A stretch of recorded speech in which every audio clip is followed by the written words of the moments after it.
बिस्मिल्लाहिर्रहमानिर्रहीम।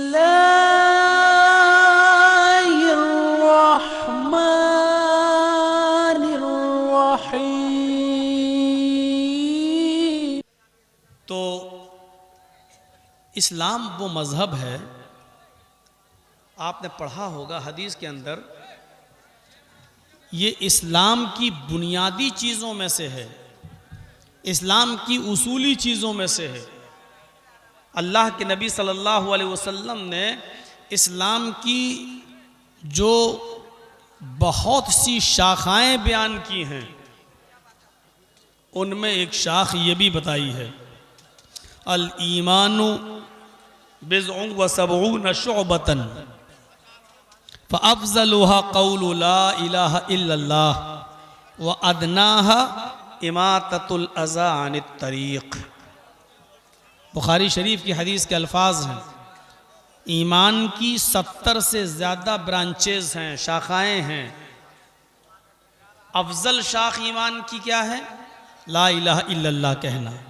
फ़अफ़ज़लुहा क़ौलु ला इलाहा इल्लल्लाह, ला इलाहा इल्लल्लाह कहना इस्लाम की सबसे अफजल शाख है। वो अदनाहा, और सबसे निचले दर्जे का ईमान क्या बताया है उसकी ब्रांच? इमाततुल अज़ा अनित तरीक़, रास्ते में कोई तकलीफ देने वाली चीज़ पड़ी है तो उसको रास्ते से हटा देना। एक कांटा रास्ते में पड़ा है तो आपके अंदर इस्लाम जागना चाहिए कि चलो मैंने तो ये कांटा देख लिया है, मैं इसके ऊपर पैर रखने से बच जाऊंगा। लेकिन ऐसा नहीं है, कोई अंधा भी गुजर सकता है, कोई छोटा बच्चा भी गुजर सकता है, तो उसको रास्ते से हटा देना भी ईमान और इस्लाम की एक ब्रांच है। पत्थर पड़ा है उसको हटा देना ईमान की एक शाख है। केले का छिलका पड़ा है उसको हटा देना ये ईमान का एक हिस्सा है, ताकि दूसरे को तकलीफ ना पहुंचे। और दूसरा हिंदू भी हो सकता है, ईसाई भी हो सकता है, सिख भी हो सकता है, यहूदी भी हो सकता है, जैनी भी हो सकता है, किसी भी मजहब का मानने वाला हो सकता है। इस्लाम ने शर्त नहीं लगाई, दूसरे को उससे महफूज रखिए। अब आप खुद फैसला करें, जमीन पर पड़ा हुआ एक कांटा, इस्लाम उसके बारे में कह रहा है कि उस पर भी, उस कांटे से भी किसी को तकलीफ नहीं पहुंचनी चाहिए। तो आप गौर से सुनिए कि जब एक छोटा सा कांटा जमीन पर पड़ा है, जब इस्लाम ये कहता है कि उससे किसी को तकलीफ नहीं होनी चाहिए, मुसलमान छोड़िए हिंदू को भी नहीं होनी चाहिए, सिख और ईसाई को भी नहीं होनी चाहिए, आप तो इतने लंबे लंबे माइक लगाकर मुसलमानों ही को तकलीफ दे रहे हैं। आपसे क्या तसव्वुर किया जाए, आप इस्लाम फैला रहे हैं। मैंने ये बात कई जलसों में कही है, थोड़ा सा एहतियात बरतिए और रवैया चेंज करिए। अल्लाह तबारक व तआला का शुक्र अदा कीजिए कि उसने हमें इस्लाम दिया है, कुरान दिया है, मुहम्मदुर रसूलुल्लाह सल्लल्लाहु अलैहि वसल्लम का उम्मती होने का शर्फ बख्शा है। आदम अलैहिस्सलातु वस्सलाम से लेकर मुहम्मदुर रसूलुल्लाह सल्लल्लाहु अलैहि वसल्लम, नबी अकरम के आने से पहले ईसा अलैहिस्सलातु वस्सलाम तक जितने भी नबी इस दुनिया में तशरीफ लाए, सारे नबियों की एक ही बशारत थी, एक ही खुशखबरी थी और एक ही इंतज़ार था, मुहम्मदुर रसूलुल्लाह सल्लल्लाहु अलैहि वसल्लम। आदम अलैहिस्सलातु वस्सलाम से लेकर ईसा तक जितने भी नबी इस दुनिया में आए, सबका एक ही मकसद था, इस्लाम की दावत को पूरा करना और ये बताना कि अंत में, लास्ट में, आखिर में ये दीन मुकम्मल होगा मुहम्मदुर रसूलुल्लाह सल्लल्लाहु अलैहि वसल्लम के जरिए। पढ़ेंगे आप किताबों में, मजहबी धार्मिक ग्रंथों में, तो आपको कलई खुलती चली जाएगी। ईसा अलैहिस्सलातु वस्सलाम ने कहा है, I will pray the father, he shall give the another comforter. मैं अपने बाप से यह दुआ करूंगा कि वो तुम्हें दूसरा मार्गदर्शक दे। मैं अपने बाप से ये प्रार्थना करूंगा कि वो तुम्हें एक दूसरा रहबर दे, रहनुमा दे। I will not talk much with you. अब मैं कुछ और नहीं कहूंगा, because the prince of this world come. इस दुनिया का शहजादा आने वाला है, और जब तक मैं नहीं जाऊंगा वो नहीं आएगा। ईसा अलैहिस्सलाम कह रहे हैं, जीसस, उसके आने के लिए मेरा जाना जरूरी है। मेरी जिंदगी में, मेरे जीवन में वो नहीं आएगा, मेरा जाना जरूरी है। जब मैं चला जाऊंगा तब वो आएगा। His name will be Ahmad, उसका नाम अहमद होगा। ईसा अलैहिस्सलाम ने जो जुमले कहे आज भी बाइबल में, इंजील में लिखे हुए, ये नाम बताया था, his name will be Ahmad, उसका नाम अहमद होगा, ये आज भी लिखा है। कुरान ने भी ये लफ्ज अहमद उसी शक्ल में रहने दिया। वइज़ क़ाल ईसा इब्नु मरियम या बनी इस्राईल इन्नी रसूलुल्लाहि इलैकुम मुसद्दिक़न लिमा बैना यदैया मिनत तौरात व मुबश्शिरम बिरसूलिन याती मिन बअदि इस्मुहु अहमद। ईसा अलैहिस्सलाम ने कहा कि मैं एक ऐसे नबी की खुशखबरी देता हूं तुम्हें, मुबश्शिरम बिरसूलिन याती मिन बअदि इस्मुहु अहमद, जो मेरे बाद आएगा उसका नाम अहमद होगा। बाइबल में जो लफ्ज़ अहमद है कुरान में इस तरीके से पेश किया गया, उसका नाम अहमद होगा।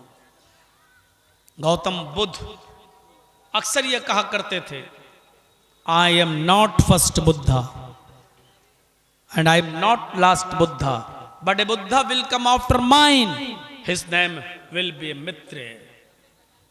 मैं पहला बुद्धा नहीं हूं, यानी मुझसे पहले भी बहुत आए। मैं आखिरी भी नहीं हूं, यानी मेरे बाद भी आएगा। A Buddha will come after mine, एक महान पुरुष, एक प्रोटेस्ट, एक रहबर, एक रहनुमा मेरे बाद आएगा। हिज नेम विल बी मित्रेय, उसका नाम मित्रेय होगा।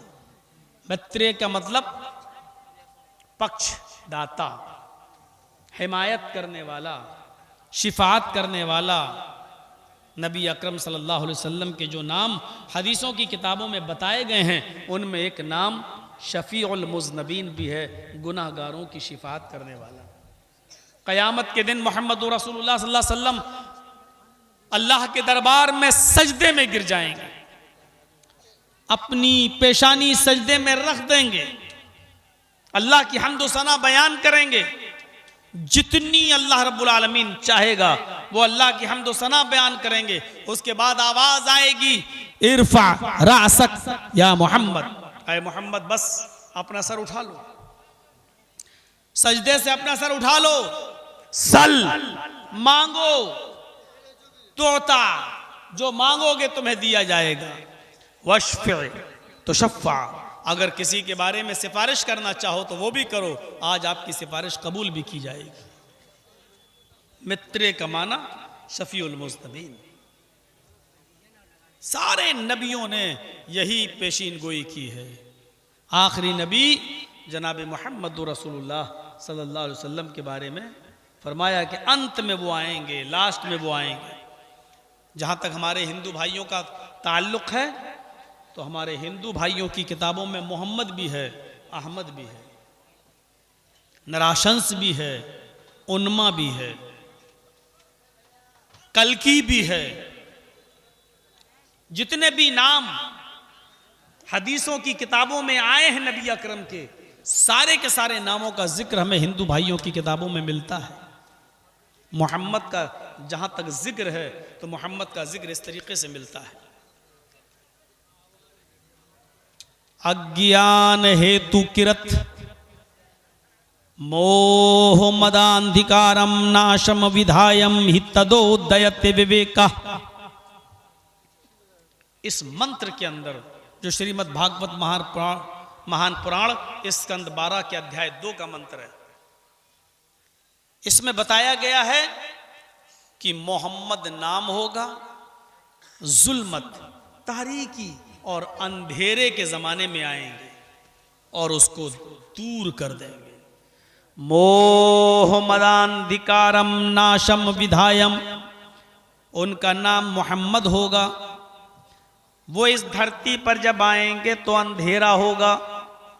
उनका सर्वप्रथम कार्य, उनका फर्स्ट वर्क, उनकी पहली ड्यूटी ये होगी कि वो अंधेरे को नाश कर देंगे, अंधेरे को खत्म कर देंगे, गुनाह के कामों को मिटाएंगे, अंधेरे को नाश कर देंगे। अंधिकारम नाशम, अंधेरे को नाश करेंगे। नाम क्या बताया? मोहम्मद। आजकल टीवियों पे जो डिबेट हो रही है वो फजूल डिबेट होती है, बेकार की डिबेट होती है।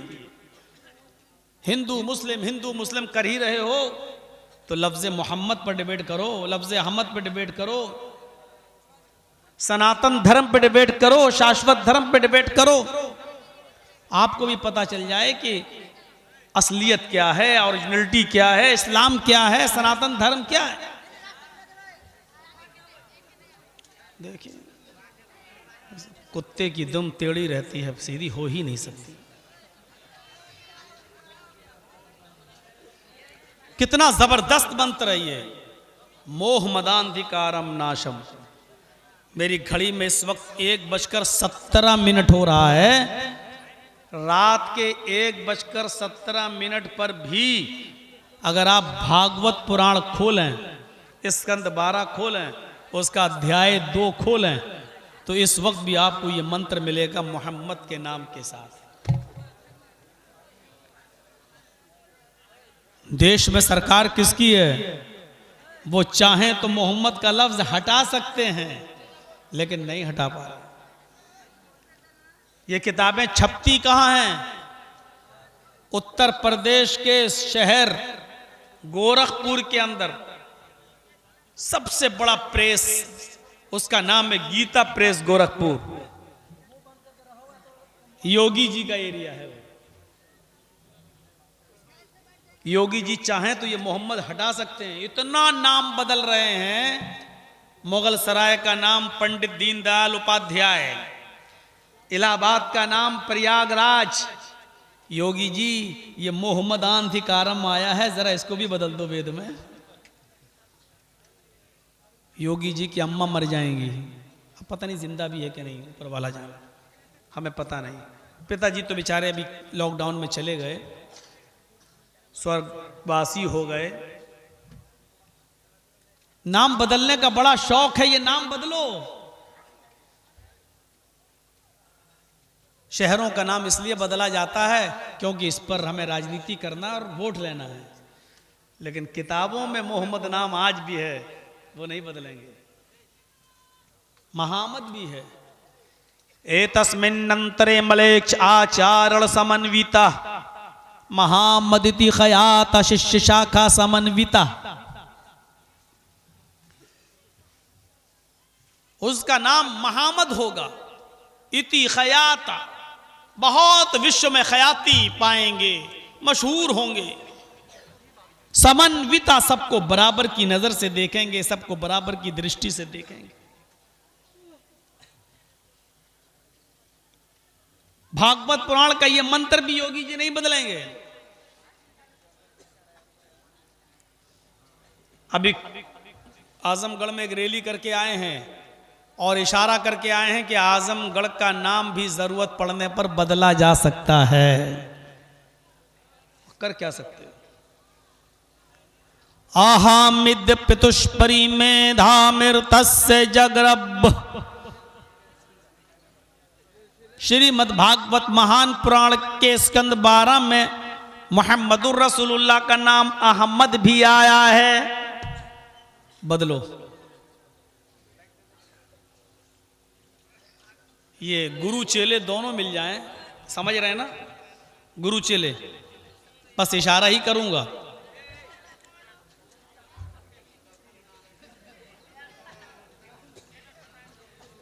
या अल्लाह,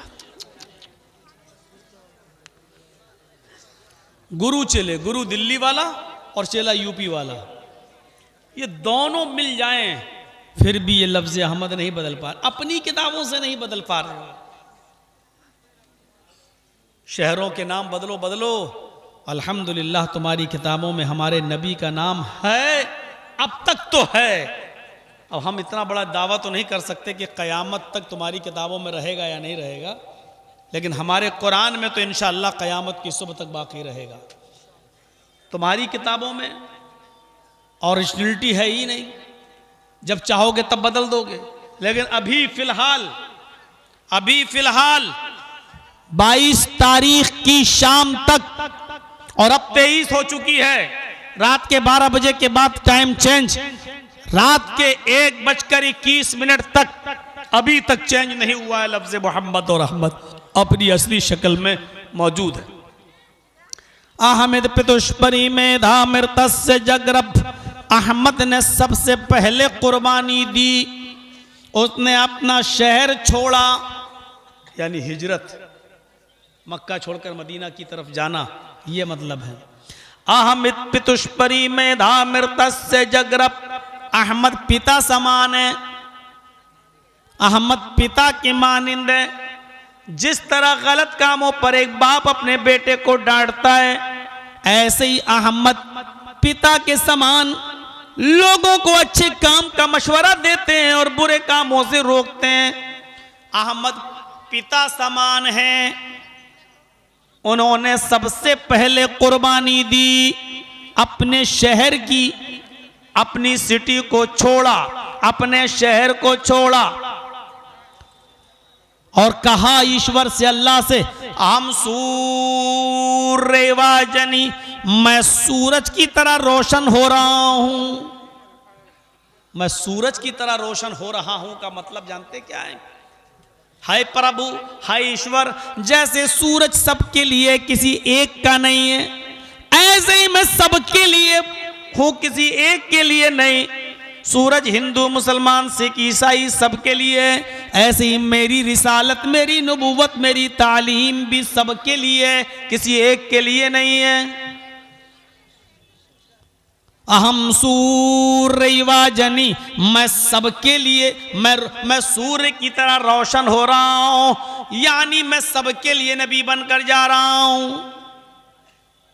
अल्लाह के नबी मात्र एक ऐसे रसूल हैं जो सबके लिए आए।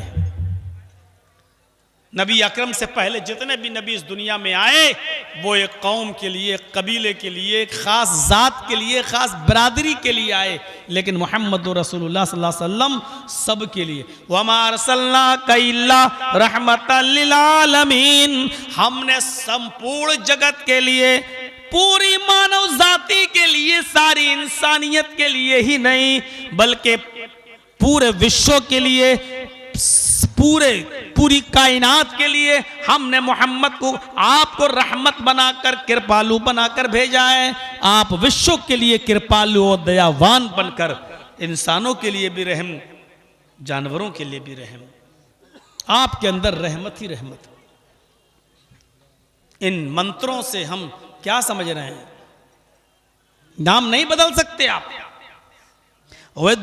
अहमिद पितुष्परी वेदाहमिद पुरुष महान इमादित्व वरुण तपस प्रस्तात, अहमद नाम का आदमी आएगा, महान पुरुष होगा, उसके बराबर कोई दूसरा महान नहीं होगा, वो सबसे बड़ा महान होगा, उससे बड़ा कोई महान पुरुष नहीं होगा। वरुण तपसा, वो ईश्वर का, अल्लाह का बहुत ज्यादा नाम लेने वाला होगा। मोहम्मद रसूलुल्लाह सल्लल्लाहु अलैहि वसल्लम से ज्यादा अल्लाह का नाम लेने वाला दुनिया में कोई हुआ है? आप पढ़ के देखिए और टटोल के देखिए, ढूंढ के देखिए, नबी अकरम से ज्यादा अल्लाह का नाम किसी ने नहीं लिया। सुबह उठे तो अल्लाह का नाम, मस्जिद में गए तो अल्लाह का नाम, खाना खाने बैठ रहे हैं तो अल्लाह का नाम, पानी पी रहे हैं तो अल्लाह का नाम, खाना खाकर पानी पीकर फारिग हुए तो अल्लाह का नाम, घर से निकले तो अल्लाह का नाम, घर के अंदर दाखिल हो रहे हैं तो अल्लाह का नाम, नमाज पढ़ना शुरू किया तो अल्लाह का नाम, मस्जिद में दाखिल हुए तो अल्लाह का नाम, सलाम फेरा तो अल्लाह का नाम। पूरी जिंदगी आप सुबह से लेकर शाम तक देख लीजिए, आप ऊपर चढ़ रहे हैं छत पर या पहाड़ पर तो अल्लाह का नाम, नीचे उतर रहे हैं तो अल्लाह का नाम, बिस्तर पर सोने जा रहे हैं तो अल्लाह का नाम, शुरू से लेकर आखिर तक अल्लाह का नाम। यन्नियाय प्रस्तात यन्नियाय, उनके आ जाने के बाद उन्हीं की कुटिया में चले जाना, उनके आने के बाद उन्हीं के धर्म में शामिल हो जाना, उनके आ जाने के बाद उन्हीं के मजहब में प्रवेश कर लेना। यन्नियाय, स्वर्ग में जाने का, जन्नत में जाने का उनके अलावा कोई दूसरा रास्ता नहीं है। अहमद के रास्ते के अलावा जन्नत में जाने का कोई सीधा रास्ता है ही नहीं। ये हिंदू धर्म की किताब कह रही है। तुलसीदास जी ने संग्राम पुराण के अंदर आसान हिंदी में संग्राम पुराण का तर्जुमा किया है, तो उसमें यूं कहा है, यहां पक्षपात कुछ न राखूं, वेद पुराण सत सत भाकूं, देश अरब भरग लता सहाय, सोतियल भरम गत सुनो घगुराए, राजनीति भव्य प्रीति दिखावे, आपन मत सबका समझावे, जब तक मद्दी कोया, बिना महामद पार न होया। अरब का मुल्क 14वीं रात के चांद की तरह चमकेगा, सोतियल भरम गत सुनो घगुराए। अरब का मुल्क, देश अरब भरग लता सहाय, सोतियल भरम गत सुनो घगुराए। अरब देश 14वीं रात के चांद के मानिंद चमकेगा, उसमें चमत्कार दिखाने वाला एक व्यक्ति आएगा, चमत्कार मौजिज़े दिखलाने वाला एक आदमी आएगा। उंगली के इशारे से चांद के 2 टुकड़े करना क्या चमत्कार न था? बकरी के थन में हाथ लगाया, बकरी ऐसे दूध देने लगी जैसे सावन भादों की बारिश हो रही हो। इससे पहले उसने 6 महीने से दूध देना बंद कर दिया हो। क्या ये चमत्कार नहीं है? एक गिलास दूध को 116 सहाबा को, साहबे सुफ़ा के जितने थे सबको पिला दिया हो और दूध खत्म ना हुआ हो। ये चमत्कार नहीं तो और क्या था? वो अनहोनी बातें दिखाने वाला आएगा। राजनीति भव्य प्रीति दिखावे, राजनीति करेगा, सियासत आजकल की तरह घटिया सियासत नहीं मेरे भाइयों, ऐसी राजनीति नहीं। राजनीति भव्य प्रीति दिखावे, वो भी राजनीति करेगा, आपन मत सबका समझावे, वो सख्ती से भी समझाएगा और नरमी से भी समझाएगा। जब तक मद्दी को या मदमानी, मीठी को या मानी आवाज, जब तक मीठी आवाज इस दुनिया में बाकी रहेगी, यानी कुरान की तिलावत होती रहेगी, जब तक कुरान इस दुनिया में बाकी रहेगा, बिना महामद पार न होया, उस वक्त तक मोहम्मद रसूलुल्लाह के बिना कोई पार नहीं हो सकता। वाह, कितने नाम हमने बता दिए आपको, मोहम्मद, महामद, अहमद, अहमद, और यहां पर भी बिना महामद पार न होया। तुलसीदास जी नाम ले रहे हैं कि उस वक्त तक कोई बिना मोहम्मद के पार नहीं होगा। अगर एक लफ्ज़ भी आज तक इनकी मीडिया ने मेरे बारे में गलत पकड़ा होता 20-22 साल की तकरीर की दुनिया की ज़िंदगी में, तो अभी तक मौलाना जर्जी साहब का कितना बुरा हाल होता जेल में, वो आप लोग अंदाज़ा लगा सकते हैं। नहीं मिल रहा है इनको, नाम बदले जा रहे हैं। बदलो, हम भी तो चाहते हैं। वेदों में जो मोहम्मद और मोहम्मद आया, बदलो। क्या रखोगे यहां? जो रखोगे फिट बैठेगा ही नहीं।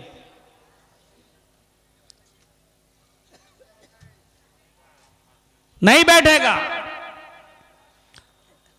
इदम जनाओपशरुत्तो नरा शंसिस्तश्विष्यते षष्टिम सहस्त्रा नवीतम च कौरम मरुष्मे धूदत्महे ओष्ट्रायस्य परवाहिणो बधूमंतो द्युदशा।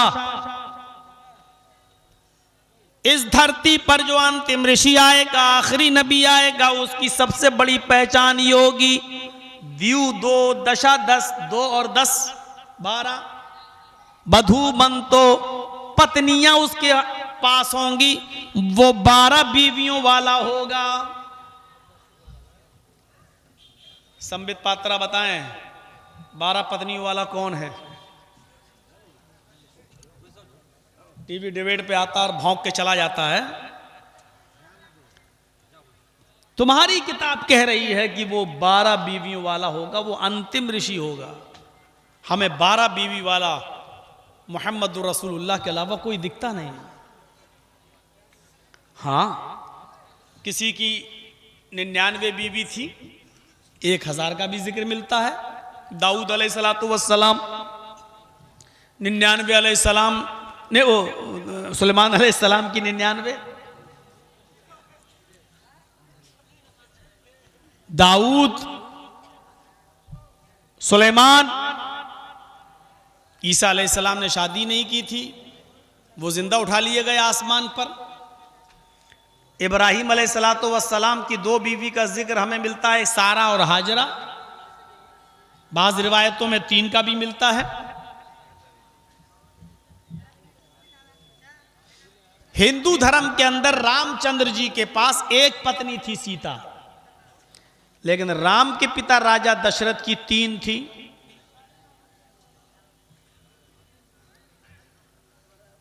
राजा महाराजा बहुत सी रखते थे।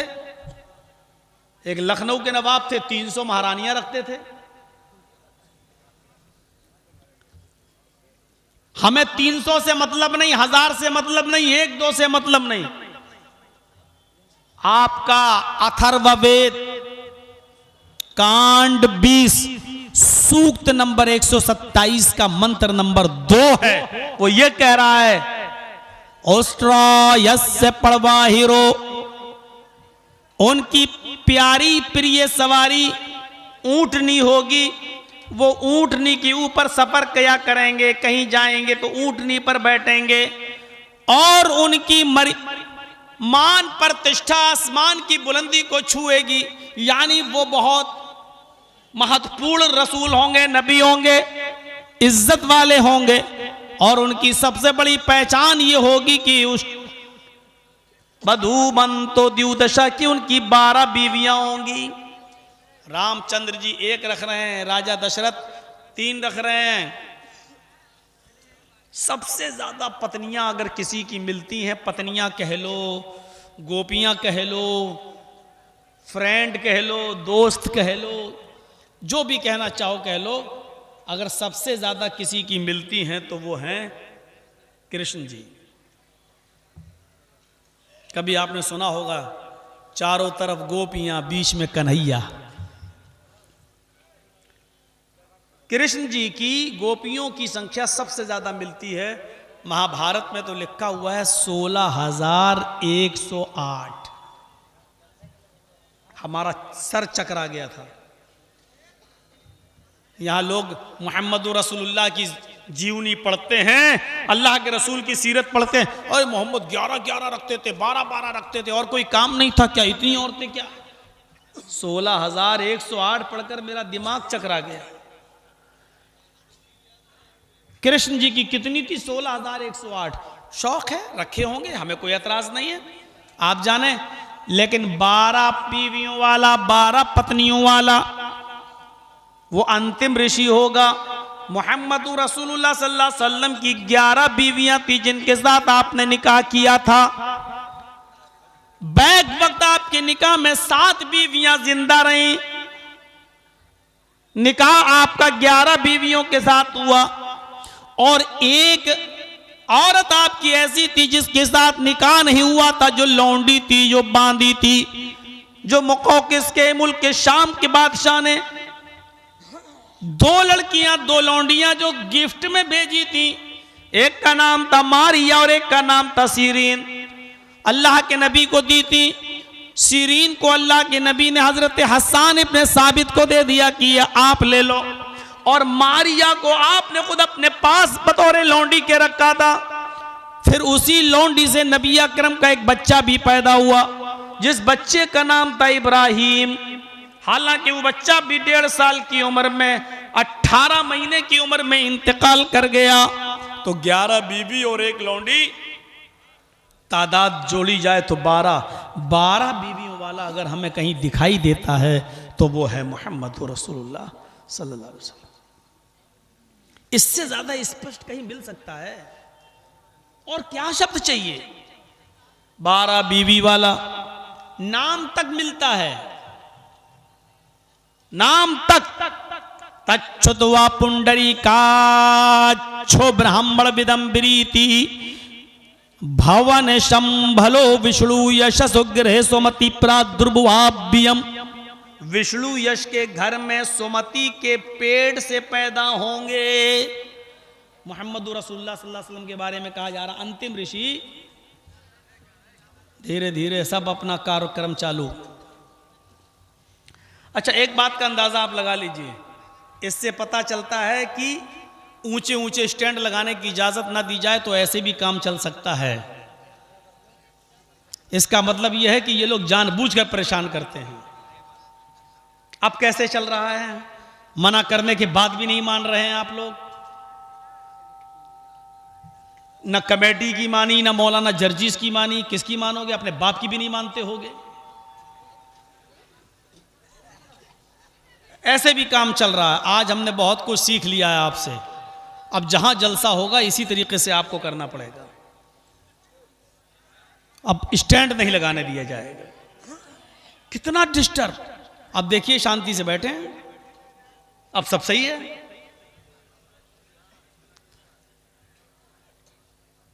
विष्णु यश के घर में सुमति के गर्भ से, बाप का क्या नाम बताया? विष्णु यश। मां का नाम सुमति। बदलो नाम। बहुत बदलने का शौक है ना। विष्णु अल्लाह का नाम है। हिंदू धर्म में 3 देवी, 3 खुदा सबसे बड़े माने जाते हैं, ब्रह्मा, विष्णु, शिव। ब्रह्मा, विष्णु और शिव। विष्णु अल्लाह का नाम, यशमानी भक्त, बंदा। विष्णु यश, अल्लाह का बंदा। ये किसका नाम है? मोहम्मद सल्लल्लाहु अलैहि वसल्लम के बाप का नाम। क्या? विष्णु यश, अल्लाह का बंदा। अल्लाह के नबी के बाप का क्या नाम है अरबी में? अब्दुल्ला। क्या मतलब हुआ? अल्लाह का बंदा। अब्द मानी अब बंदा, और अल्लाह, अल्लाह का नाम अब्दुल्ला। क्या मतलब हुआ? अल्लाह का बंदा। विष्णु यश कह लो या अब्दुल्ला, बात तो एक ही है। चलो, संबित पात्रा डिबेट में हमें बुलाए, मैं उससे पूछता हूं कल की अवतार का नाम क्या है? कहेगा नराशंस। मैं कहूंगा चलो हमने मान लिया। तो मोहम्मद नहीं मानते हो, मत कहो, नराशंस कहते हो, मान लिया। नर आदमी, आशंस जिसकी बहुत तारीफ की जाए, ऐसा आदमी जिसकी बहुत तारीफ की जाए। मोहम्मद हमद से बना है, ऐसा शख्स जिसकी सबसे ज्यादा तारीफ की जाए। मोहम्मद नहीं मानते, मत मानो। नराशंस मान रहे हो, चलो जर्जीस से पूछो अल्लाह के नबी के बाप का क्या नाम था? मैं कहूंगा अब्दुल्ला। संबित पात्रा तुम बताओ, कहेगा नहीं, विष्णु यश। वो कहेगा मोहम्मद, हम अब्दुल्ला नहीं मानते।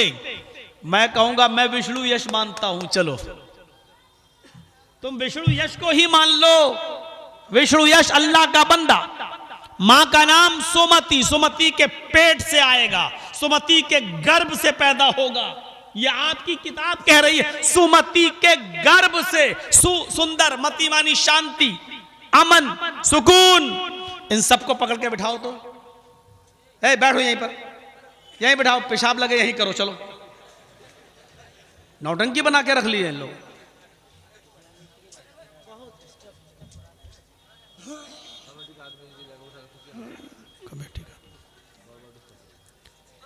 तो सुमानी सुंदर, मति मानी शांति वाली, अमन और सुकून वाली, अमन और शांति वाली। मोहम्मद सल्लल्लाहु अलैहि वसल्लम की मां का क्या नाम था? आमिना, अमन और शांति वाली। कितना तालमेल है। द्वादशो में शुक्ल पक्ष से माधव मासी माध्यम, माधव मास के शुक्ल पक्ष में 12 तारीख को जन्म लेगा। 12 तारीख तक बता दी है। अल्लाह के रसूल की पैदाइश, तारीख पैदाइश में इख्तिलाफ है, 8 रबीउल अव्वल भी बताई गई, 9 रबीउल अव्वल भी बताई गई, 12 रबीउल अव्वल भी बताई गई। तारीख विलादत में इख्तिलाफ है, लेकिन 12 भी मशहूर है और ज़्यादातर भारत में और पाकिस्तान में 12 ही मशहूर है। और 12 रबीउल अव्वल को ईद मिलादुन नबी का जश्न भी मनाया जाता है। बहुत से लोग जो मानते मनाते हैं। तो मेरे भाइयों, आपकी किताब भागवत पुराण नबी अकरम की मोहम्मद सल्लल्लाहु अलैहि वसल्लम की तारीख पैदाइश तक बता रहा कि कौन सी तारीख होगी। द्वादशो में शुक्ल पक्ष से माधव मासी माध्य, माधव मास के शुक्ल पक्ष में 12 तारीख को जन्म लेंगे, 12 तारीख को पैदा होंगे। 12 तारीख भी आ गई। विचरन न सुना छोड़िया है ना प्रतिमा गुती, निर्बलिंग गच्छ 2 दस्यून कोटिशोनि हनिष्यति।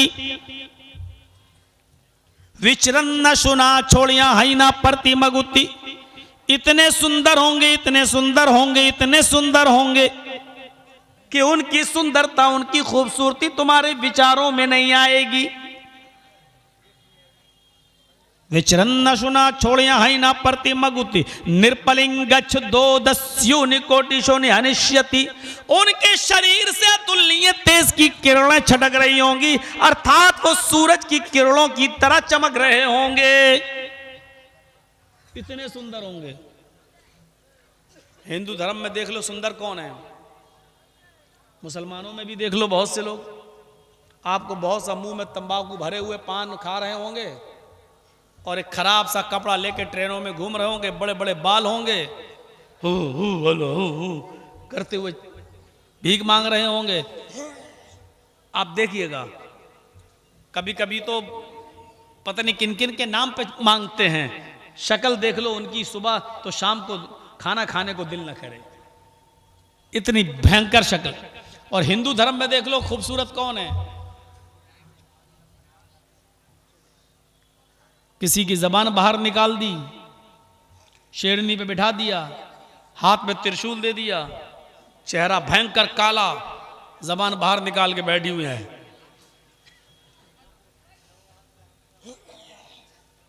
कोई खूबसूरती नहीं। अंतिम ऋषि के बारे में आपकी किताब के इतने खूबसूरत, इतने खूबसूरत, इतने खूबसूरत कि तुम्हारे दिमाग में नहीं आएंगे, उनकी खूबसूरती तुम्हारे दिमाग में नहीं आएगी। उम्मे सुलैम कहती हैं कि अल्लाह के नबी सल्लल्लाहु अलैहि वसल्लम का चेहरा रात की तारीकी में जब चमकता था तो आप इतने सुंदर थे, इतने सुंदर थे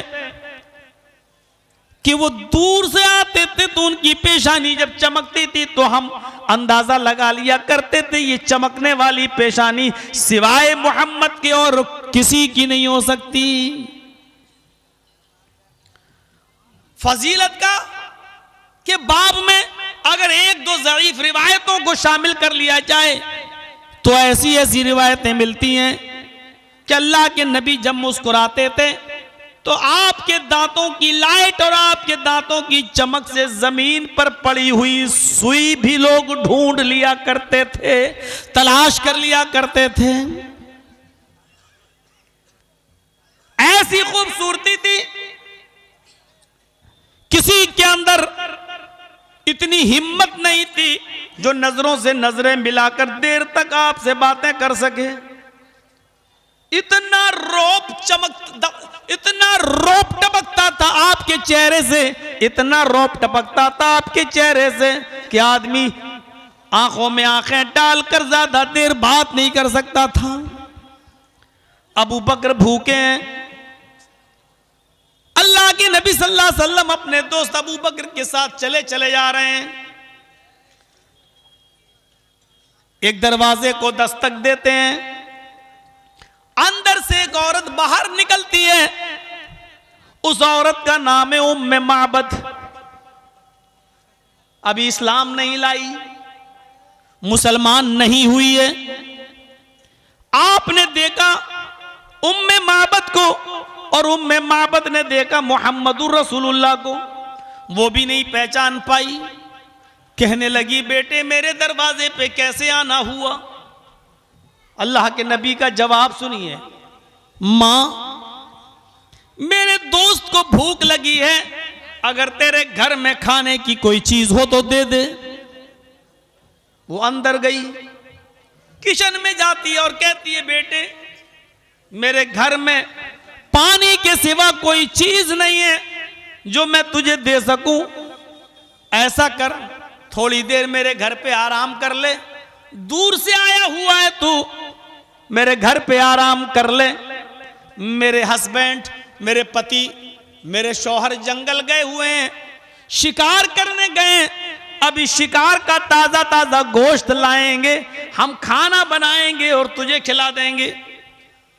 मां इतनी देर हमारे पास नहीं है, हम किसी काम से जा रहे हैं। अच्छा ऐसा कर, ये घर के आंगन में जो बकरी बैठी हुई है, इस बकरी का दूध दोहकर पिला दे। बुढ़िया हंसने लगी, कहती है बेटे इस बकरी ने तो 6 महीने पहले से दूध देना बंद कर दिया है। अल्लाह के नबी ने कहा मां इजाजत तो एक बर्तन ले आ, मैं इस बकरी के थन में हाथ लगाता हूं, मैं भी तो देखूं इस बकरी ने कब से दूध देना बंद किया है। बुढ़िया थी, समझ गई बेचारे को यकीन नहीं हो रहा है, भूखा है ना, यकीन नहीं हो रहा है, मुझे झूठा समझ रहा है। अंदर जाती है, बर्तन लाती है, पकड़ाती है, जा तू ही देख ले, जा, मुझ पर यकीन नहीं आता तो तू ही देख ले। अल्लाह के नबी आगे बढ़ते हैं, जो बकरी अपनी मर्जी से खड़ी नहीं होती थी, मुहम्मदुर रसूलुल्लाह ने जैसे ही कदम रखे वो बकरी खड़ी हो गई। उम्मे माबद कहती है इसको उठा उठा के थक जाती हूं तो उड़ती नहीं है, और आज अपने से खड़ी हो गई। अल्लाह के नबी ने उस बकरी के थन पे हाथ मारा, पढ़ा बिस्मिल्लाह, बकरी ने ऐसे दूध देना शुरू कर दिया जैसे सावन के महीने की बारिश हो रही हो। बर्तन भर गया, दूध टपक रहा है। अल्लाह के नबी ने अबू बकर से कहा पियो, पिया। फिर अब अल्लाह के नबी ने भी पिया। जो बचा बुढ़िया से कहा मां ले तू पी ले, उसने भी पिया। कहा कि बेटे अभी भी कुछ बच गया, रख ले, तेरा पति आएगा तो पिला देना। आगे बढ़ने लगे, उस बुढ़िया ने पीछे पकड़ के कहा बेटा मैं तुझे जानती नहीं हूं कि तू कौन है,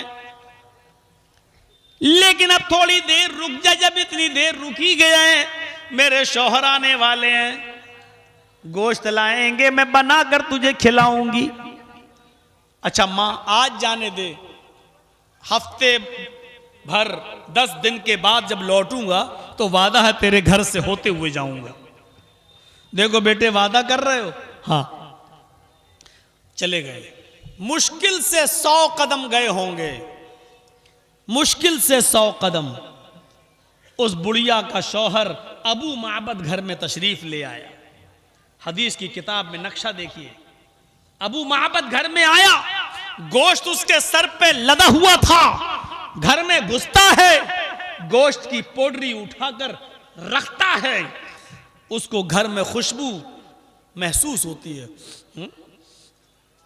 आज तक ऐसी खुशबू इस घर से नहीं आई। उसने जैसे ही सरोट से गोश्त की पोटली उठाकर रखी जमीन पर, उसकी नजर बकरी के थन पे पड़ गई। बकरी के थन से अभी भी एक एक बूंद दूध की टपक रही थी। बकरी के थन से टपकता हुआ दूध और घर से आने वाली महक और खुशबू को सूंघ कर चीख पड़ा, अभी इस राह से गुजरा है कोई, अभी इस राह से गुजरा है कोई, कह देती है शौखी नक्शे पाकी। ओ पे माबद जमीन पर किसी भी जानवर के पैरों के निशान ये बता देते हैं कि यहां से चीता निकला है, शेर गया है, हिरन गुजरी है, हाथी गुजरा है। इस घर से आने वाली खुशबू और बकरी के थन से टपकने वाला दूध ये बतला रहा है इस घर में भी कोई रहमतों वाला आया था, इस घर से भी कोई बरकतों वाला गया है, वरना दूध एक एक कतरा न टपकता, एक घर से खुशबू ना आती। आए उम्मे माबद बता कि वो कौन था? जवाब दिया पता नहीं कौन था, आया था, भूखा था, खाना मांग रहा था, हमारे पास कुछ नहीं था। उसने कहा दूध पिला दे। मैंने कहा बकरी ने दूध देना बंद कर दिया। कहने लगा बर्तन दे दे। मैंने बर्तन दे दिया। उसने बकरी के थन से हाथ लगाया, बकरी ने दूध देना शुरू कर दिया। अरे जाते जाते वो ये भी कह गया कि जब तक ये बकरी जिंदा रहेगी दूध देती रहेगी। कहां गया वो? बस अभी निकला है, 100-150 कदम दूर गया होगा। जाओ जल्दी उसको लेकर आओ, गोश्त आ गया, खाना बनाती हूं, उसको खिलाओ, मेहमान था हमारा। अबू माबद घर से बाहर निकले, दौड़े, तेज स्पीड में गए, फिर लौट कर वापस आ गए। कहने लगे उम्मे माबद तुमने ये तो बतला दिया कि वो कहां 100-150 कदम दूर गया होगा, लेकिन ये तो बताया नहीं कि उसकी शक्ल कैसी थी, उसकी आंखें कैसी थी, उसके गाल कैसे थे, उसका सीना कैसा था, उसकी आंखें कैसी थी, उसकी नाक कैसी थी, उसका रंग कैसा था, हम उसको पहचानेंगे कैसे? ओ उम्मे माबद बता तो सही कि उसकी शक्ल सूरत किससे मिलती जुलती थी। कहने लगी अबू माबद इतना रौब टपकता है उसके चेहरे से, आंख मिलाकर देखने की जरूरत नहीं होती है। एक मर्तबा कोई देख ले तो दोबारा देखने की ताकत नहीं होती है। इतना रौब, इतना जमाल, इतना दबदबा उसके चेहरे पे टपकता था। मुझे नहीं मालूम कि उसकी आंख कैसी थी, मुझे नहीं मालूम कि उसका चेहरा कैसा था, मुझे नहीं मालूम कि उसके गाल कैसे थे, उसका सीना कैसा था। बस मैं इतना जानती हूं कि वो रोशन सूरज की तरह चमकने वाला था। तुम्हें जो सबसे ज्यादा खूबसूरत नजर आए, तुम्हें जो सबसे ज्यादा खूबसूरत नजर आए, जिसकी पेशानी, जिसके गाल, जिसका चेहरा चांद की तरह चमक रहा हो, उसी को पकड़ ले आओ। वही हमारे घर आया था, वही हमारे घर में खैर और बरकत के दरवाजे खोल कर गया है। उम्मे माबद ने कितना अच्छा नक्शा खींचा है कि उसकी आंख कैसी थी नहीं मालूम, उसके गाल कैसे थे नहीं मालूम, सबसे ज्यादा चमकने वाला था, हमारे घर को रोशन करके चला गया। ये खूबसूरती थी जनाब मोहम्मद रसूलुल्लाह सल्लल्लाहु अलैहि वसल्लम की। हम अपने समाज और सोसाइटी पर नजर डालें, सीरत तैयबा के उसूलों को सीखें और पढ़ें और समझें। हमारे नबी सल्लल्लाहु अलैहि वसल्लम ने हमें उठने, बैठने, लेटने, सोने, जागने, खाने, पीने, दुनिया में जितने भी काम हमें पढ़ते हैं, कोई एक चीज बताओ कि जिसमें रहनुमाई न की हो। इस्लाम एक मजहब है, इज्म नहीं है। ईसाई एक इज्म है, यहूदी एक इज्म है, हिंदू एक इज्म है, इस्लाम इज्म नहीं है। इज्म का मतलब होता है जिसमें कोई बाउंड्री ना हो, और इस्लाम का माना होता है, मजहब का माना जिसके अंदर बाउंड्री हो।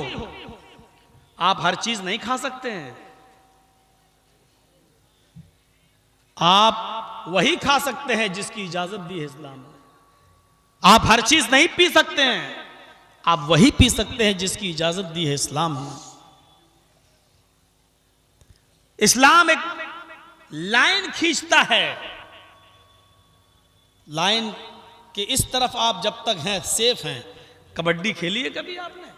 देखी तो होगी। कबड्डी एक लाइन होती है जिसको हम पारी बोलते हैं, पारी।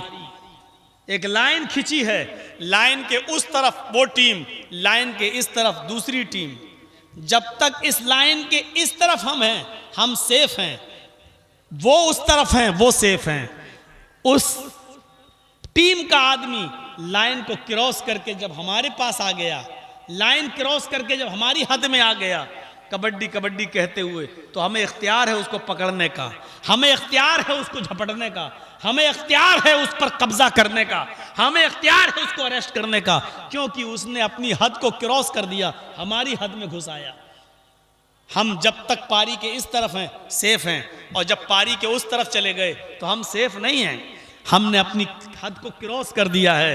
उनको इख्तियार है हमें पकड़ने का, उनको इख्तियार है हमें दबोचने का, क्योंकि हम उनकी सरहद में चले गए। इस्लाम कहता है हमने खाने पीने की, उड़ने बैठने की, लेटने सोने की, जागने की, चलने फिरने की, शादी ब्याह की एक बाउंड्री बना दी है, एक लाइन खींच दी है। जब तक तुम इस लाइन के अंदर हो, महफूज हो, फला तातदूहा, ईमान वालो हद से आगे मत बढ़ना, लाइन क्रॉस मत करना। हलाल चीज हलाल है, खाओ, हलाल चीज भी हराम हो जाती है अगर आपने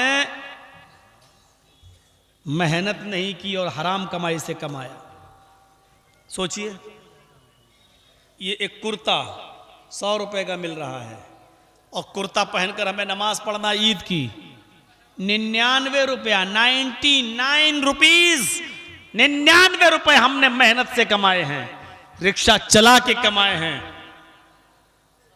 टोटो चला के, ई रिक्शा चला के हमने कमाया है। लेकिन कुर्ता तो 100 रुपए का है, 1 रुपया भी कम नहीं कर रहा है, और उसमें 1 रुपया हमारे पास हराम का था, 1 रुपया हराम का। 99 रुपए हलाल के, मेहनत के, 1 रुपया उसमें हराम का मिलाकर हमने कुर्ता खरीद लिया।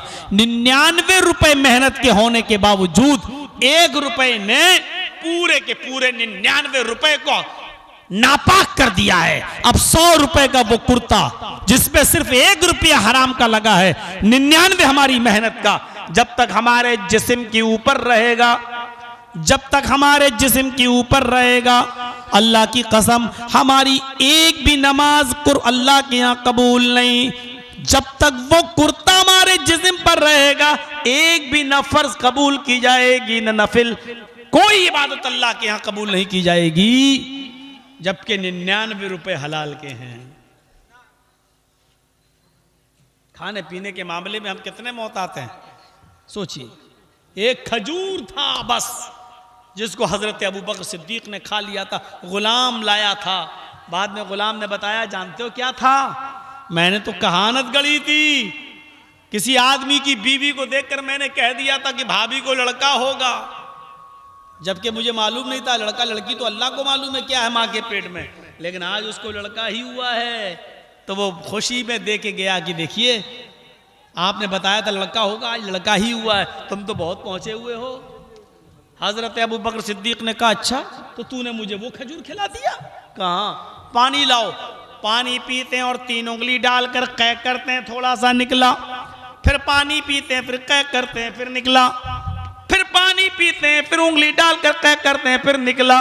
बार बार पानी पीते गए, उंगली डालकर कै करते गए, और उस वक्त तक कै करते रहे, उस वक्त तक कै करते गए, जब तक कि यकीन नहीं हो गया कि जो खजूर मैंने खाया था वो पूरा का पूरा निकल गया होगा। एक खजूर वो भी धोखे से खाया था, उसको भी निकाल दिया।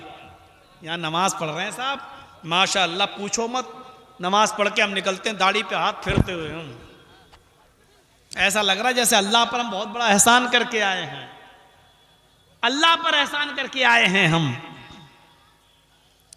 अल्लाह की कसम, जब तक हमने माल हलाल ना खाया और हराम माल, हराम लुकमा ना छोड़ा, तो अल्लाह के यहाँ हमारी एक भी इबादत कबूल नहीं होगी। हजरत आयशा फरमाती हैं कि अल्लाह के नबी ने फरमाया, तुम्हारी कमर कमान की तरह झुक क्यों ना जाए, यानी तुम बचपने से लेकर बुढ़ापे तक नमाज पढ़ते चले जाओ और बुढ़ापे में कमर झुक जाती है। कमर झुक जाती है। फरमाया अगर तुम्हारी कमर कमान की तरह झुकी क्यों ना जाए, यानी नमाज पढ़ते पढ़ते तुम बूढ़े ही क्यों ना हो जाओ, अल्लाह रब्बुल आलमीन तुम्हारी नमाज उस वक्त तक कबूल नहीं करेगा जब तक कि तुम हराम लुकमा खाना नहीं छोड़ोगे। हम सोचें हमारा उठना बैठना लेटना सोना जागना खाना पीना क्या है, इस्लाम ने एक बाउंड्री हमारी बना दी है, हमें उस बाउंड्री के अंदर रहना है। हर चीज की एक लिमिट बता दी है, ये करना है ये नहीं करना है, ये करना है ये नहीं करना है। तथस्तु शंभल गिरा में सोत स्वाजी उजात मंगलाचार्य बहुला पापिता विवज्जता।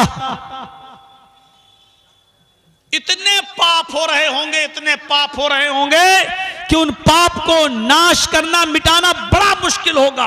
ऐसे दौर में इतकलोगत प्राय जनेशु घर घर मिली धर्मत्राणाय सत्वने भगवान उतरश्यति। जब कलयुग में पूरे के पूरे मानव जाति जानवर बन चुकी होगी, जानवर जैसे एक जानवर को जानवर की फिक्र नहीं होती है, समंदर में मछलियां अपने बच्चों को खा जाती हैं, भूख लगने पर एक जानवर अपने बच्चे को मार के खा जाता है।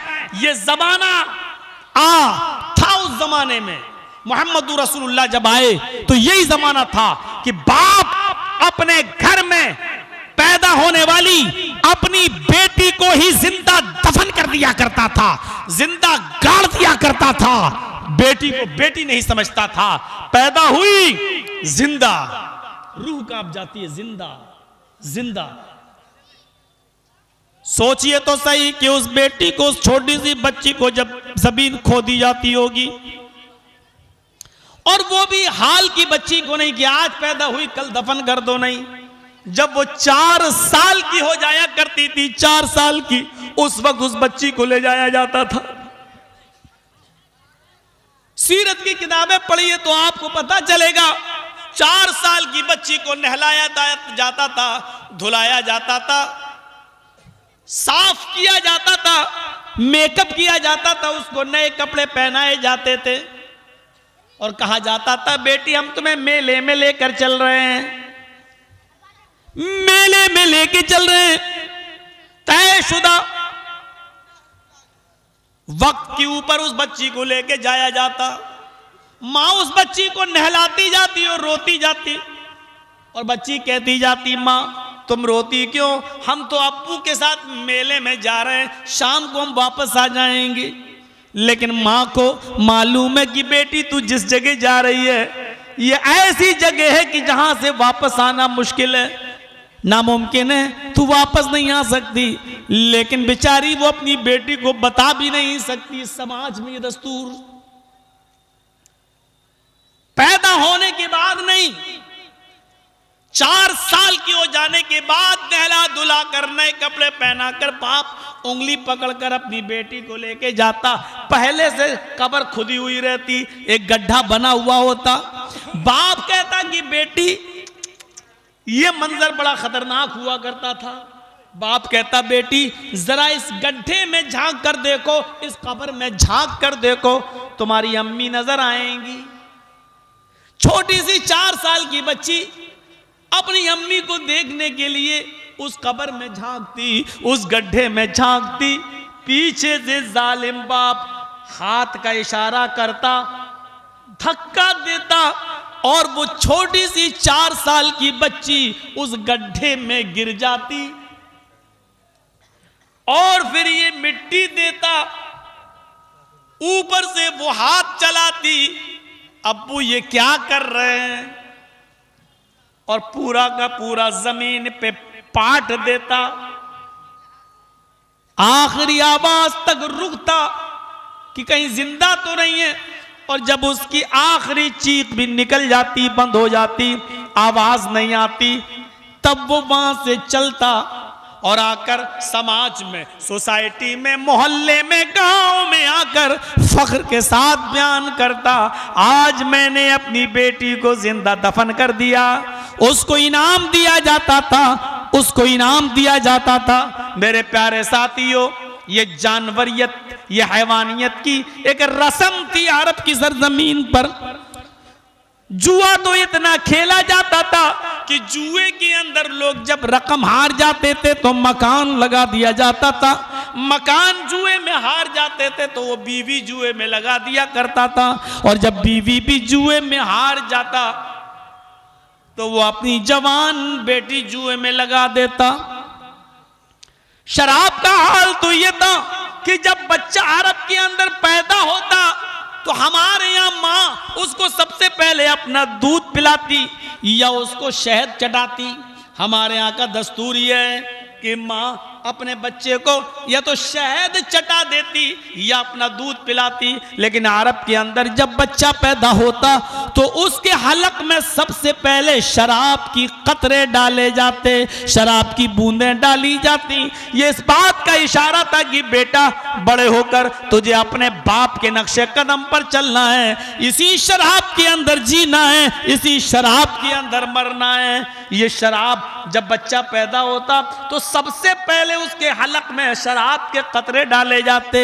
उसकी रगों में सबसे पहले जो चीज दौड़ती थी वो शराब के कतरे हुआ करते थे। धीरे धीरे बड़ा होता जाता, शराब परवान चढ़ती जाती, यहां तक कि एक आदमी जब खाना खाने के लिए बैठता था तो पानी की जगह पर शराब की बोतल रख लेता था। खाना खाता जाता और शराब पी पी कर उस खाने के लुकमे को हलक के नीचे उतारता जाता। शराब उनकी रगों में ऐसी दौड़ती थी कि शराब के नशे में वो किसी के जानवर को कत्ल कर दिया करते थे, उसका कलेजा निकाल कर किसी को दे दिया करते थे। शराब के नशे में बहुत से तो ऐसे थे जिन्होंने अपनी बेटियों तक का हाथ पकड़ लिया था, बेटियों तक का हाथ पकड़ लिया था। शराब की हुर्मत का ऐलान के बाद उनको बताया गया कि देखिए, उन्होंने कहा हम ही थे जिन्होंने शराब के नशे में अपनी बेटी का हाथ पकड़ लिया था और हम उसको कमरे में ले जाने लगे, बीवी और बेटी में अंतर ही नहीं कर पाए। शराब बेटी और बीवी के फर्क को मिटा देती है, शराब मां और बहन के फर्क को मिटा देती है।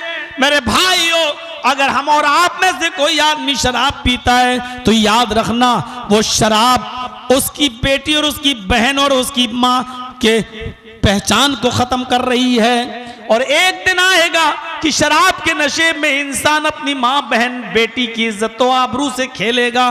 खुद अल्लाह के नबी सल्लल्लाहु अलैहि वसल्लम ने फरमाया, ला यातियन्ना अला उम्मती मा ताला बनी इसराइल हज़वन नाली बिन नाल। जैसे पैरों में दोनों जूते बराबर बराबर पहने जाते हैं, कोई छोटा और बड़ा नहीं होता, दोनों बराबर होते हैं, उसी तरह मेरी उम्मत और बनी इसराइल दोनों बराबर होंगे, कोई फर्क नहीं होगा मेरी उम्मत में और बनी इसराइल में। अगर बनी इसराइल में कोई अपनी मां के साथ ऐलानिया जिना किया होगा, बनी इसराइल में किसी ने अपनी मां के साथ ऐलानिया जिना किया होगा, तो मां ताला बनी इसराइल ला यातियन्ना अला उम्मती मां ताला बनी इसराइल। तो मेरी उम्मत में भी ऐसा होगा, मेरी उम्मत में भी ऐसा होगा कि एक शख्स अपनी मां के साथ ऐलानिया जिना करेगा, अपनी बहन अपनी बेटी के साथ वो ऐलानिया जिना करेगा, चौराहे पर मुंह काला करेगा अपनी मां अपनी बहन अपनी बेटी के साथ, और इसकी जिम्मेदार होगी यही शराब। मोबाइलों पर आजकल, टीवियों पे कौन देख रहा है, आजकल मोबाइलों पर देखी जा रही हैं ये सारी गलत चीजें, गलत तस्वीरें, गलत फिल्में, ये चीजें जिम्मेदार होंगी नौजवानों के हाथ को मां बहन और बेटी के गरीबान तक ले जाने की। हम हैं कहां? बैहकी पढ़िए और सुनन दारमी का मंजर देखिए। एक सहाबी अल्लाह के नबी के पास आती हैं और कहती हैं, अल्लाह के नबी मैं मस्जिद में नमाज के लिए जाती हूं, आपने कहा जा सकती हो। उसने कहा मैं चादर यानी बुर्का, उस जमाने में बुर्का नहीं लंबी चादर हुआ करती थी, मैं चादर जरा लंबी पहनती हूं, आपने कहा ठीक करती हो। उसने कहा कि जमीन से रगड़ती हुई हमारी चादर जाती है। आपने कहा चादर इतनी नीची होनी चाहिए। उसने कहा अल्लाह के नबी, कभी कभी बीच सड़क पर गंदगी पड़ी होती है, लेटरिन पड़ी होती है, नापाकी पड़ी होती है। अगर दाएं और बाएं मर्द बैठे हों, मेरे दाएं भी मर्द और बाएं भी मर्द बैठे हों, तो मैं दाएं से नहीं गुजर सकती, बाएं से भी नहीं, क्योंकि दोनों साइड में मर्द बैठे हुए हैं। बीच में गंदगी पड़ी हुई है, तो क्या मैं अपनी चादर को थोड़ा सा ऊपर कर लूं? होता ना, जैसे रास्ते में कीचड़ पड़ी हुई है तो हम और आप थोड़ा सा लुंगी ऊपर करते हैं और आगे बढ़ जाते हैं, करते ही हैं। हमारी माँ बहनें थोड़ा सा साड़ी ऊपर की और आगे बढ़ गई ताकि भीग न जाए। तो उस औरत ने, उस सहाबिया ने कहा, अय अल्लाह के नबी, रास्ते में गंदगी पड़ी है, दाएं बाएं मर्द बैठे हुए हैं, तो क्या मैं थोड़ी सी चादर ऊपर करके गंदगी को क्रॉस कर लें, गंदगी को फांद जाएं और फिर चादर नीची कर सकती हूं? आपने कहा नहीं। बड़ा आसान है, जलसों में जलेबी खरीदती फिर रही हैं और चूड़ियां खरीद रही हैं, और सड़कों पर हम और आप घूम रहे हैं। मुझे याद नहीं पहले मैंने मिसाल दी थी या नहीं दी थी पिछले जलसे में। आज का मंजर तो ऐसा लग रहा था कि जहां लड़कियों की भीड़ है दुकान पे, उससे 10 गुना लड़के। अच्छा, ऐसा नहीं लग रहा है आपको जैसे एक कुतिया के पीछे 10-10 कुत्ते लगे हुए हों?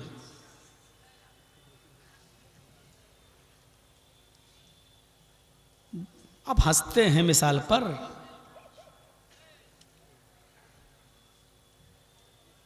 हया तो हम में और आप में जब रह नहीं गई, तो कुरान भी तो जानवरों की मिसाल देता है। उलाइका कल अनआम बलहुम अज़ल, ये चौपायों की तरह हैं बल्कि उनसे भी ज्यादा गए गुजरे। क्या कुरान ने चौपायों की तरह हमें नहीं कहा है? क्या अल्लाह ताला ने चौपायों की मिसाल, इंसानों की मिसाल चौपायों से नहीं दी? उलाइका कल अनआम, ये चौपायों की तरह हैं बल्कि उनसे भी ज्यादा गए गुजरे। तो चौपायों में तो कुत्ता भी आता है और जाहिर है उसमें सूअर भी आता है। वो कोई और होंगे जो कहते होंगे सूअर मत कहो, सूअर कहने से 40 दिन जबान गंदी रहती, तुम्हारे बाप का फतवा होगा। नहीं मानता ऐसे फतवे को। ऐसे फतवे मुल्ला मौलवियों के मेरे पैरों के जूते के नीचे। अरे सूअर को सूअर नहीं कहोगे तो क्या कहोगे पीआईजी साहब? कुत्ते को कुत्ता नहीं कहोगे तो क्या कहोगे डीओजी साहब? अरे सूअर है तो है। कुरान मिसाल दे रहा है, उलाइका कल अनआम, ये चौपायों की तरह है बल्कि उनसे भी ज्यादा गए गुजरे। चौपायों में सूअर भी शामिल है और कुत्ता भी शामिल है। अगर हमने ये कह दिया कि ऐसा लग रहा है जैसे एक कुतिया के पीछे 10-10 कुत्ते, तो आपको बुरा लगता है? बुरा ही लगता है तो घूम क्यों रहे हो? यही जिम्मेदारी होगी, यही चीजें जिम्मेवार बनेंगी। अल्लाह के नबी कहते हैं नहीं, तुम चादर ऊपर नहीं कर सकती हो। उस औरत ने कहा फिर क्या करूं? अल्लाह के नबी कहते हैं चादर को नीचे ही रहने दे और गंदगी के ऊपर से निकल जा। उसने कहा अल्लाह के रसूल, क्या मेरी चादर में लेटरीन नहीं लग जाएगी, गंदगी नहीं लगेगी? आपने कहा बिल्कुल लग जाएगी। कहा अल्लाह के नबी, मैं मस्जिद में उसी चादर को ओढ़कर नमाज पढ़ती हूं, जब उसमें गंदगी लग जाएगी तो मैं नमाज कैसे पढ़ूंगी? मैं मस्जिद में भी जाने के बाद चादर नहीं उतारती हूं। जब हम उस गंदगी को क्रॉस करेंगे और उसमें गंदगी लग जाएगी तो फिर मैं उस चादर को ओढ़कर नमाज कैसे पढ़ूंगी?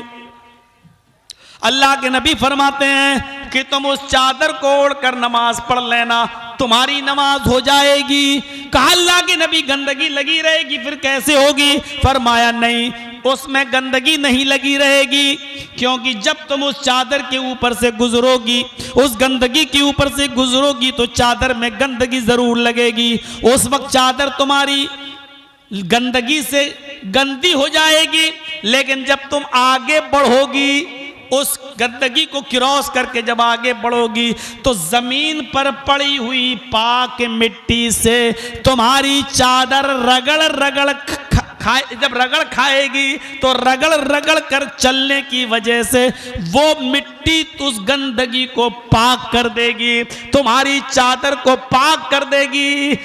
जमीन पर पड़ी हुई पाक मिट्टी से तुम्हारी चादर पाक हो जाएगी। थोड़ी सी चादर ऊपर करने की भी इजाजत नहीं दी।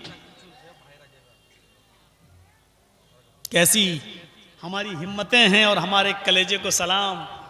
कितना बड़ा दिल और गुर्दा है कि हम जलसों के अंदर भी लिपस्टिक लगा के आ रहे हैं, मेकअप करके आ रहे हैं, जलसों में बैठने का नाम नहीं, बाजार घूम रहे हैं और अपने बच्चों को घुमा रहे हैं। और कितने तो ऐसे हैं जो मोबाइल पे बात करके आए होंगे कि हाँ फलां जगह मिलेंगे, जलसे में आइए। आज तो तुम्हारे अब्बू भी भेज देंगे, पापा भी भेज देंगे, जलसे के नाम पर कौन मना करेगा। कितनों तो ऐसे होंगे जिन्होंने मोबाइल पर पहले से टाइम भी फिक्स कर लिया होगा और मिलने की जगह भी फिक्स कर ली होगी। कमा तुदीन तुदान, जैसे तुम कर रहे हो ना दूसरों की बहनों के साथ, याद रखना तुम्हारी बहनें भी ये प्लानिंग बना चुकी हैं दूसरों से मिलने की। ये तो कर्ज है, ये तो वसूल होना ही है। ये वो गंदी सड़क है जिसकी आखिरी मंजिल आपका दरवाजा है। आप जिस लड़की के साथ जिना करने जा रहे हैं, मुंह काला करने जा रहे हैं, हकीकत में आप उसके साथ जिना नहीं कर रहे हैं। आप जिस रास्ते पे चल पड़े हैं, आप इसकी आखिरी मंजिल आपका घर है, आपका घर। आप दूसरों की बहनों के साथ ऐसा करोगे, इसका दरवाजा आपके घर तक जा रहा है। कुरान करीम ने इसको गंदा काम के साथ साथ बहुत गलत रास्ता भी कहा है। क्या कहा है? फाहिशतम व साअ सबीला। कुरान ने इसको साअ सबीला कहा है। ला तक़रबु ज़िना इन्नहु काना फाहिशतम व साअ सबीला। जिना के करीब मत जाओ, इसलिए कि ये बहुत ही गंदा काम है और बहुत ही गंदा रास्ता। सबील कहा रास्ता, यानी ये इतना गंदा रास्ता है कि तुम जा रहे हो दूसरे की बहन और बेटी के साथ जिना करने, लेकिन जिस रास्ते पे तुम जा रहे हो ये हकीकत में तुम्हारे घर तक। वाच भूपर्ति प्रेमड़ा माया मत विशारदा तब देवो महाराज ममदा सत्व मागिता मर्मोच्छिष्ट समंजयाद तथा तत्पश्य भो निर्प इति श्रुत्वा तथा दृष्टा परम विस्मय मागिता चतुर्भिरात्र में देव कृष्यामी क्लिश्यम भवंतो बांधवा देवा स्वासेनाओ तृष्यथा शरम श्रुधारी सदूषका उच्चला पीलिंगच्छे दीन सर्वभक्षो मतो मम्मा। ये लीजिए, आखिरी नबी जनाबी मोहम्मद रसूलुल्लाह सल्लल्लाहु अलैहि वसल्लम के बारे में इससे ज्यादा क्लियर और कुछ नहीं हो सकता है। मैंने कहा था ना शुरू में नाम बदलने वाली, ये नाम बदलें नहीं बदल सकते हैं। आखिरी नबी की पहचान हिंदू भाइयों की किताबों में इससे ज्यादा स्पष्ट और कुछ नहीं है। शर्म शुरूधारी मोहम्मद और उसके मानने वाले लंबी दाढ़ी रखेंगे, शर्म शुरूधारी लंबी दाढ़ी रखेंगे, सदूषक दाढ़ी में गांठ नहीं लगाएंगे। लंबी दाढ़ी होगी, दाढ़ी में गांठ नहीं लगाएंगे। बहुत से लोगों को आपने देखा होगा दाढ़ी में गांठ लगाते हुए, लंबी होते हुए ऐसे कर लेते हैं, बाल बड़े बड़े हो जाते हैं तो वो ऐसे करके यहां रख लेते हैं, नारियल का सूखा हुआ गुच्छा लगता वो। लंबी दाढ़ी रखेंगे, दाढ़ी में गांठ नहीं लगाएंगे, सर के सारे बाल छिलाएंगे। तीर्थ यात्रा करते वक्त यानी हज करते वक्त पूरे बाल छिलाएंगे, टिक्की नहीं रखेंगे। यहां बहुत से हिंदू भाई टिक्की रख लेते हैं, आपने देखा होगा, पूरे बाल छिलाया, यहां छोटी सी चुटिया टिक्की रहती है उनकी। तो कहा वो लंबे बाल छिलाएंगे, कटाएंगे, लेकिन टिक्की नहीं रखेंगे।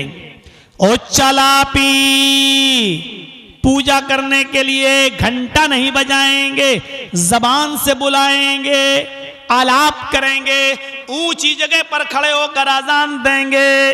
अस्मल्ला मिल्लल्ला मित्रा वरोड़ो इल्लल्ले इल्लल्लाम, इल्लल्ले मित्रा वरोड़ो इल्लल्ले इल्लल्लाम। मोहम्मद रसूल बरस्य अस्मल्लाम इल्लल्लाह मित्र वरो इल्लल्लाह। ये अजान है जो हिंदू धर्म की किताबों में आई है। अस्मल्लाम इल्लल्लाह मित्र वरो इल्लल्लाह, अल्लाहु अकबर की बिगड़ी हुई शक्ल, इल्लल्लाह मित्र वरो इल्लल्लाह, अशहदु अल्ला इलाहा इल्लल्लाह की बिगड़ी हुई शक्ल, मोहम्मद रसूल बरस अशहदु अन्ना मुहम्मद रसूलुल्लाह की बिगड़ी हुई शक्ल। ओ चला पी वो आजान देंगे, ऊंचे स्वर में बोलेंगे, घंटा नहीं बजाएंगे। लिंगच्छेदीन खतना कराने वाले होंगे, ये भी कह दिया, खतना कराने वाले होंगे। कौन? मोहम्मद सल्लल्लाहु अलैहि वसल्लम और उनके साथी खतना कराने वाले होंगे। खतना, हिंदू धर्म में खतना कौन कराता है? नहीं, ईसाइयों में होता, यहूदियों में होता, हिंदू भाइयों में नहीं होता। एक बार एडवाणी जी ने कहा था दिल्ली में, खतना कराना चाहिए, इससे पेनिस कैंसर के खतरे टल जाते हैं। पेनिस कैंसर को खतरा नहीं होता है। हमारे हिंदू भाइयों को भी खतना कराना चाहिए। और उस वक्त हमने कहा था, एडवाणी जी मशवरा दे रहे थे, हमने कहा आप पहले खुद करा लीजिए, आपके मानने वाले अपने आप कराना शुरू कर देंगे। उस पर भी केस हो गया था, बहुत केस होते थे, शुरू में तो बहुत हुए। अरे जब तुम कह रहे हो तो पहले खुद करा लो ना, आपके मानने वाले खुद कराने लगेंगे। फिल्मी दुनिया में एक हीरो होता है, कोई बाल अगर किसी तरीके से रख ले तो उसके मानने वाले और उसके जो फैन होते हैं वैसे ही बाल रखते हैं। आजकल देखिए, किसी हीरो ने जीन्स पहना और फटी हुई जीन्स यहां से फाड़ ली, तो अब वो भी एक फैशन हो गया। और मैंने अभी कानपुर में देखा एक आदमी पीछे से फटी हुई पहने थे यहां से। मैंने कहा भाई सिल लेते, फट गए। फटी नहीं, फैशन है। हमने कहा तो बीच में फैशन क्यों नहीं करते हो तुम? ये साइड से फैशन कौन सा है? ये हिस्सा दिख रहा है, थोड़ा सा और इधर आ जाते। है पागल हो क्या? हमने कहा पागल तुम हो, यहां फटा हुआ पहन रहे हो। बोला फैशन है, लड़कियां भी यहां फटी हुई पहनने लगी, फैशन है साहब। अरे जब फटी हुई पहन रही हो तो पहनी क्यों रही हो? जब सब कुछ दिखाना ही है तो पहनी क्यों रही हो? सवाल ये है।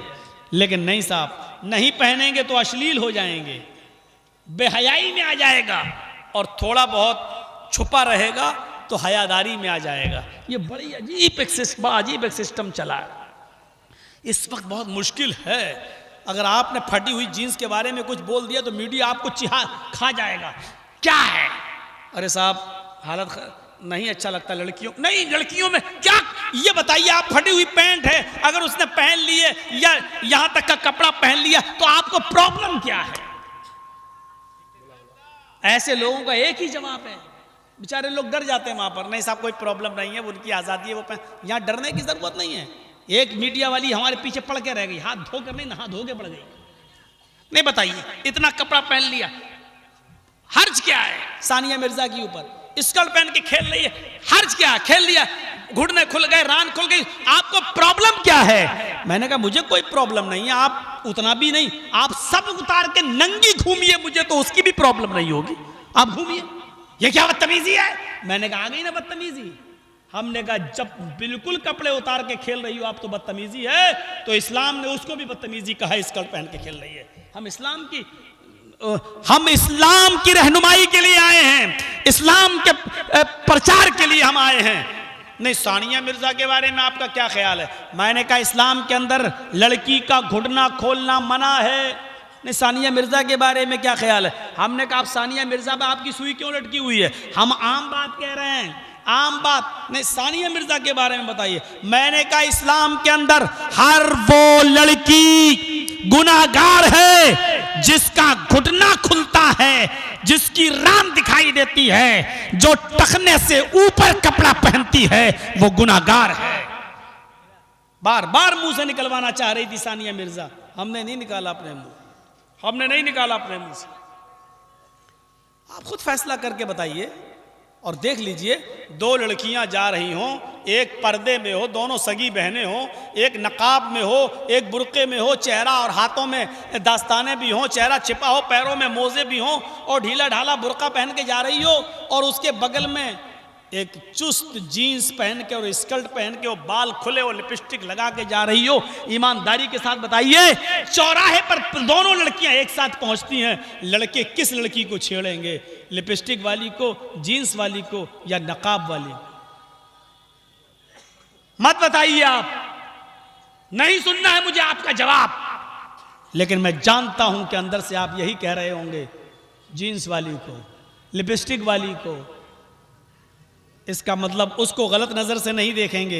इस्लाम यही तो चाहता है कि हमारी बहनों और हमारी बेटियों की इतनी हिफाजत हो कि कोई किसी के ऊपर गलत नजर न डाल सके।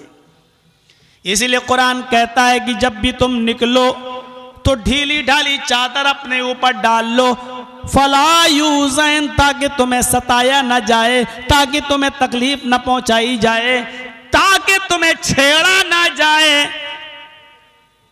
जो लड़की हाफ कपड़े पहनती हो, स्कर्ट पहनती हो, टी शर्ट पहनती हो, बाल खुले हुए हो, मेकअप करके निकल रही हो, वो खुद ये कह रही है कि आ मुझे छेड़, मैं देखने की चीज हूं, मुझे देख और मुझे छेड़, मैं इसीलिए निकली हूं ताकि तू मुझे छेड़। वो खुद दावत नजारा दे रही है और छेड़ने की दावत दे रही है, वो खुद मुजरिम है।